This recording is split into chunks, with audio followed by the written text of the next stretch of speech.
Hi friends, எல்லாருக்கும் வணக்கம் and welcome back to சுபியும் நானும். இன்றைக்கி நம்மளோட சேனலில் ஒரு ஸ்பெஷலான ரெசிபியை தான் பார்க்க போகிறோம். இன்றைக்கி நம்ம ஹனி கேக் எப்படி பண்ணுறதுன்னு பார்ப்போம். இது குழந்தைங்களுக்குலாம் ரொம்ப பிடிக்கும்.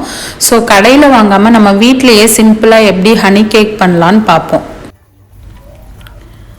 எப்போவுமே பேக்கிங் பண்ணுறதுக்கு முன்னாடி ரெண்டு திங்ஸை நம்ம ரெடி பண்ணிக்கணும். பேக்கிங் பேன் அப்புறம் அவன். பேக்கிங் பேன் இப்படி எடுத்துட்டு இதுக்கு நம்ம பட்டர் வச்சு நம்ம எல்லா சைட்லையுமே க்ரீஸ் பண்ணிக்கலாம். க்ரீஸ் பண்ணி விட்டுட்டு ஒரு பட்டர் பேப்பரை போட்டுக்கோங்க. அப்போ தான் கேக் அடியில் ஒட்டாமையும் கருகாமையும் நமக்கு வரும். அடுத்தது அவன். நம்ம அவனை நான் இன்றைக்கி 200 டிகிரி செல்சியஸில் வைக்க போகிறேன். 200 டிகிரி செல்சியஸில் ப்ரீஹீட் பண்ணிக்கிறேன் ஃபஸ்ட்டு. இது ப்ரீஹீட் ஆகட்டும். அதுக்குள்ளே நம்ம கேக்கோட பேட்டரை ரெடி பண்ணிடலாம். நான் பேட்டர் ரெடி பண்ணுறதுக்கு ஒரு 100 கிராம்ஸ் சுகர் எடுத்திருக்கேன். சுகர் எடுத்துட்டு இது கூட நான் ஒரு 75 கிராம்ஸ் அன்சால்டட் மெல்டட் பட்டரை ஆட் பண்ணுறேன். எப்போவுமே பட்டரை 1 ஹவருக்கு முன்னாடியே ஃப்ரிட்ஜில் இருந்து வெளியே எடுத்து வச்சுருங்க. அப்போ தான் நம்ம விஸ்க் பண்ணும்போது நமக்கு சாஃப்ட் கன்சிஸ்டன்சிஸ் கிடைக்கும். அதுவும் ஈஸியாக நம்ம விஸ்க் பண்ணிக்கலாம். ஸோ இப்போ சுகரையும் பட்டரையும் ஆட் பண்ணிவிட்டு நல்லா ஒரு விஸ்கை வச்சு இந்த சுகர் கரைகிற வரைக்கும் நம்ம இதை நல்லா பீட் பண்ணிக்கலாம். ஸோ அப்படி உங்களுக்கு ஈஸியாக வேணும் அப்படின்னா சுகரை நீங்கள் மிக்சியில் பொடி பண்ணியும் போட்டுக்கலாம். இது கூட நான் 2 முட்டை ஆட் பண்ணுறேன் இன்றைக்கி. இப்போ முட்டை வேண்டாம் அப்படின்றவங்க இது கூட நம்ம ஒரு 100 கிராம்ஸ் தயிர் ஆட் பண்ணிக்கலாம். ஸோ நான் இன்றைக்கி முட்டை ஆட் பண்ணுறேன். ஸோ தயிர் வேணும், முட்டை பிடிக்காது அப்படின்றவங்க தயிர் ஆட் பண்ணிக்கோங்க. ஸோ இது எல்லாத்தையுமே சேர்த்து நம்ம நல்லா பீட் பண்ணிக்கலாம். கொஞ்ச நேரம் நம்ம இதை பீட் பண்ணணும்.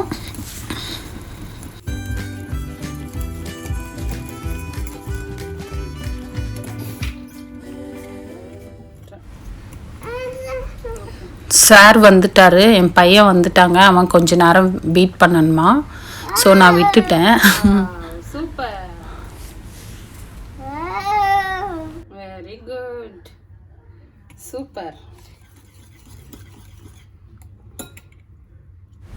ஸோ இந்த மாதிரி பீட் பண்ணி முடித்த உடனே நம்ம மற்ற இன்க்ரீடியன்ஸை ஆட் பண்ணிக்கலாம். இன்றைக்கி நான் 200 கிராம்ஸ் மைதா எடுத்து வச்சுருக்கேன். அதையும் இதில் ஆட் பண்ணிக்கிறேன். அதுக்கப்புறம் baking powder 1 spoon baking powder add பண்ணிக்கணும். அதுக்கப்புறம் baking soda 1/2 spoon baking soda இது கூட ஆட் பண்ணிக்கோங்க. ஸோ இந்த மாதிரி எல்லாத்தையும் ஆட் பண்ணிவிட்டு ஸோ இதில் கட்டிகள் ஏதாவது இருந்தால் வெளியே வந்துடும். ஸோ இந்த மாதிரி நல்லா ஜலிச்சு எடுத்துக்கோங்க.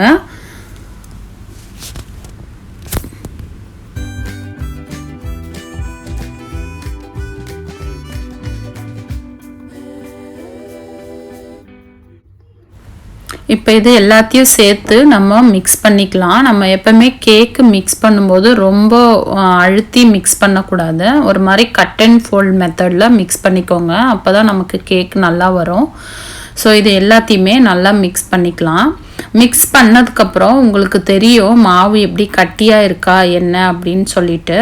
அது கூட கட்டியாக இருந்தால் நம்ம பால் ஆட் பண்ணி மிக்ஸ் பண்ணிக்கலாம். இது ஒரு சாஃப்ட் கன்சிஸ்டன்சி வரவரையிலும் மிக்ஸ் பண்ணிக்கோங்க. கட்டிகள் எதுவும் இல்லாமல் உடச்சி விட்டு நல்லா மிக்ஸ் பண்ணிக்கோங்க. ஸோ இந்த மாதிரி மிக்ஸ் பண்ணும்போது பாருங்கள், எனக்கு இப்போ மாவு ரொம்ப கட்டியாக இருக்குது. இப்படி கட்டியாக இருந்தது அப்படின்னா கேக் வந்து நல்லா சாஃப்டாக வராது. ஸோ இப்போ நான் இதில் கொஞ்சம் கொஞ்சமாக பால் ஆட் பண்ணி நான் இதை வந்து ஒரு சாஃப்ட் கன்சிஸ்டன்சிக்கு கொண்டு வர போகிறேன். பாருங்கள், நான் ஆல்ரெடி எடுத்து வச்சுருக்கேன். ஸோ நான் இப்போ 30 ml பால் எடுத்து வச்சுருக்கேன். ஸோ இதில் நான் கொஞ்சம் கொஞ்சமாக ஆட் பண்ணி மிக்ஸ் பண்ணிக்கிறேன். மொத்தமே பால் ஊற்றணும் அப்படின்னு கிடையாது. நம்மளுக்கு எவ்வளோ கன்சிஸ்டன்சி வர வேணுமோ அது வரை நம்ம பால் ஊற்றி மிக்ஸ் பண்ணிக்கலாம். பாருங்கள், இப்போ மிக்ஸ் பண்ணிவிட்டு நான் உங்களுக்கு காட்டுறேன்.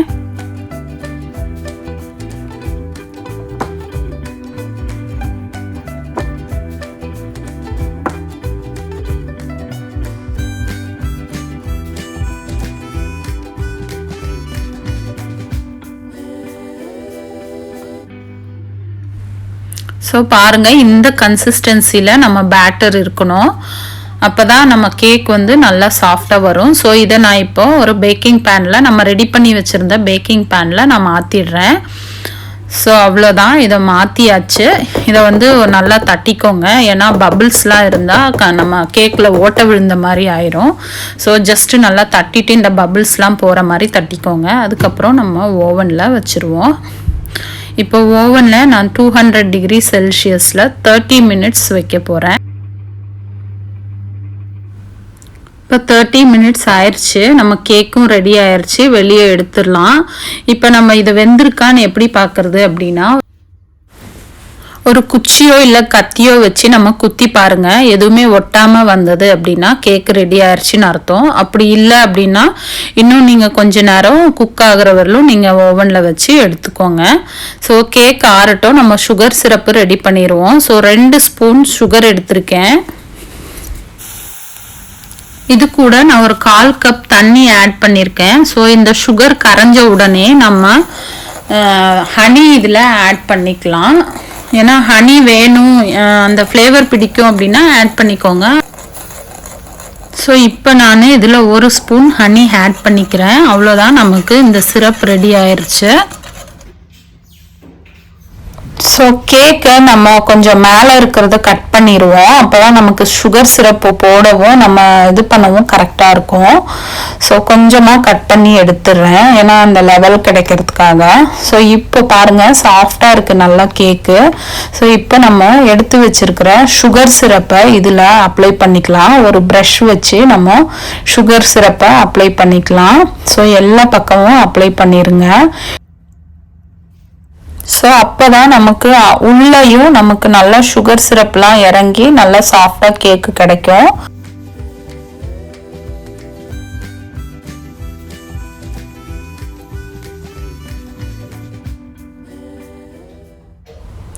ஸோ இப்போ நான் இந்த கேக்கை பீஸாக கட் பண்ணிடுறேன். கட் பண்ணிவிட்டு இதுக்கு மேலே நம்ம எடுத்து வச்சிருக்கிற ஜாம் அப்ளை பண்ணிக்கலாம். ஸோ நம்ம வீட்டில் எந்த ஜாம் இருந்தாலும் அப்ளை பண்ணிக்கலாம். பட் ரெட் கலரில் ஒரு கொஞ்சம் ஜாம் இருந்தால் நம்ம பார்க்கறதுக்கு நல்லா அட்ராக்டிவாக இருக்கும். இன்றைக்கி என்கிட்ட மிக்ஸ்டு ஃப்ரூட் ஜாம்ஸ் நல்லா இருக்கும். இன்றைக்கி என்கிட்ட ரேஸ்பெரி ஜாம் தான் இருந்தது. ஸோ அதை தான் நான் அப்ளை பண்ணுறேன். ஸோ பாருங்கள், இந்த மாதிரி ஃபுல்லாக மேலே அப்ளை பண்ணி விட்டுருங்க. அதுக்கப்புறம் நம்ம இதை சின்ன சின்ன பீஸாகவும் போட்டுக்கலாம், இல்லை இப்படியே வேணும் அப்படின்னாலும் வச்சுக்கலாம். இதுக்கு மேலே அப்ளை பண்ணி முடிச்சுட்டு நம்ம ட்ரை கோகனட் பவுடர் இருக்கும் இல்லைங்களா, அதை வந்து இதுக்கு மேலே தூவி விட போகிறோம். Desiccated coconut powder.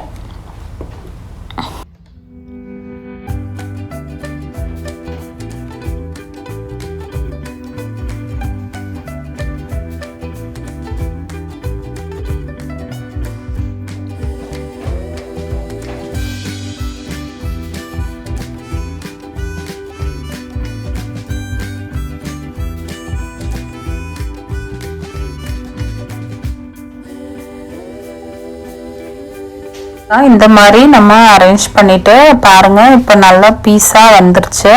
இப்போ உங்களுக்கு சைட்லயும் நமக்கு கோகனட் பவுடர் வேணும் அப்படின்னா நம்ம இதுக்கு சைட்லயும் கொஞ்சம் சிரப் அப்ளை பண்ணிட்டு அதுக்கு மேல நம்ம கோகனட் பவுடர் நம்ம அப்ளை பண்ணிக்கலாம். ஸோ கடையில் வாங்குற மாதிரியே நல்லா இருக்கும், எல்லா சைட்லையுமே கோகனட் பவுடரோட. இப்போ பாருங்க, நான் அப்ளை பண்ணிட்டு காட்டுறேன்.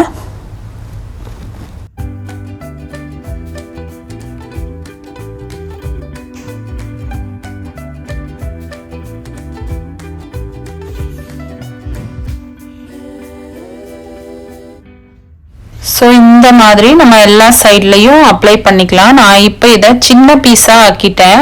அந்த பெரிய பீஸையே 2 பீஸாக கட் பண்ணிட்டேன். பாருங்கள் எவ்வளோ அழகாக வந்திருக்கு கேக்கு. நல்லா சாஃப்டாக கடையில் வாங்குகிற ஹனி கேக் மாதிரியே நமக்கு இருக்குது. ஸோ வீட்டில் நீங்கள் இதை ஈஸியாக தயார் பண்ணிடலாம். அவ்வளோதான், பாருங்கள் சூப்பரான ஹனி கேக் எப்படி நம்ம கடையில் வாங்குகிறோமோ அதே மாதிரி ரெடி ஆயிடுச்சு. இந்த ரெசிபியை நீங்கள் வீட்டிலையே ட்ரை பண்ணி பாருங்கள். எப்படி இருந்தது அப்படின்னு கமெண்ட் பாக்ஸ்ல கமெண்ட் பண்ணுங்க. தேங்க்யூ.